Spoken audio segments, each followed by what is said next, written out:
Got another little project going on. Looks a lot worse than it really is. And it looks pretty bad. But what we're doing here is these two speakers have seen better days. They both have holes in them. And also this center LCD, which I already took out. This right here. It's got that, I don't know what you call it, but the LCD is bad on it. This is a pretty common problem with these. So just got the parts in to replace it. One thing, everything was pretty straightforward taking it apart. The one thing that I would say is when you take the dashboard out, it's a little bit tricky because of these vents. Not the vents themselves, but this part that connects to the back that actually supplies the air coming through.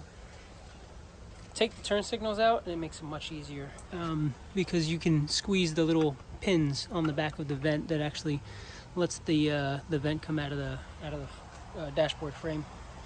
Other than that, everything is pretty straightforward. I left all the connectors connected back here because there's not really a point of removing it entirely.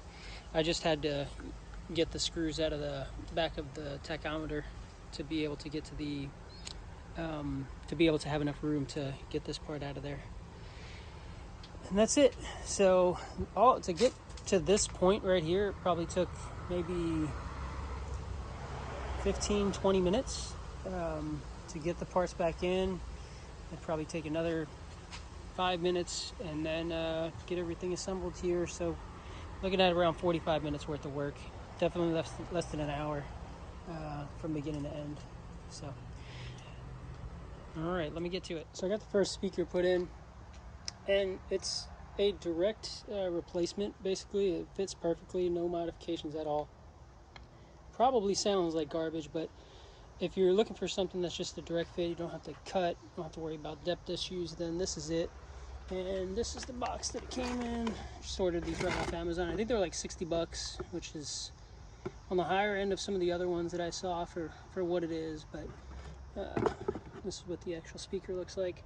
We'll find out if they sound like garbage, but I do like that they are direct fitment, all jokes aside. So that's the main main thing for me. So we got the gauge cluster all put back together.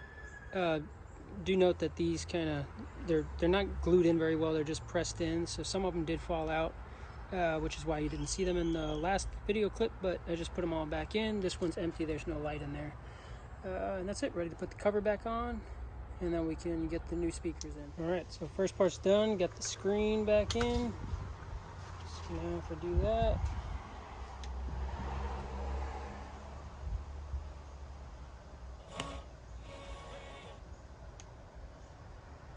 There we go. All right, so it's a couple days later now, and I waited because I actually put on a new windscreen. And I also ordered this turn signal. The last one was cracked.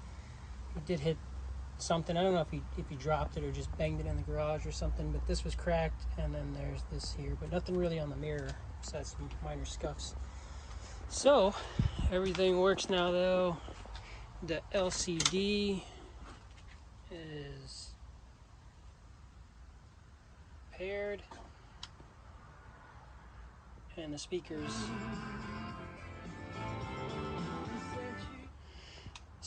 are good as new also. So everything's pretty much good on this bike. I still got to clean it up a little bit more, but and the back, these are the aftermarket lights. They're not reflectors. Oh, one more thing I did do also is this cable.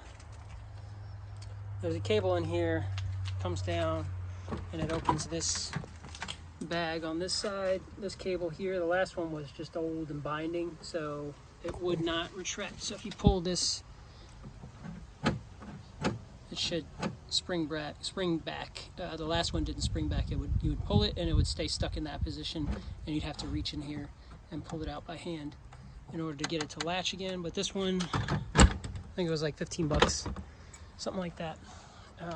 So now it works good as new. It runs good. Lights all work, so it's fun. I'm gonna enjoy it for a bit and then we'll see what happens.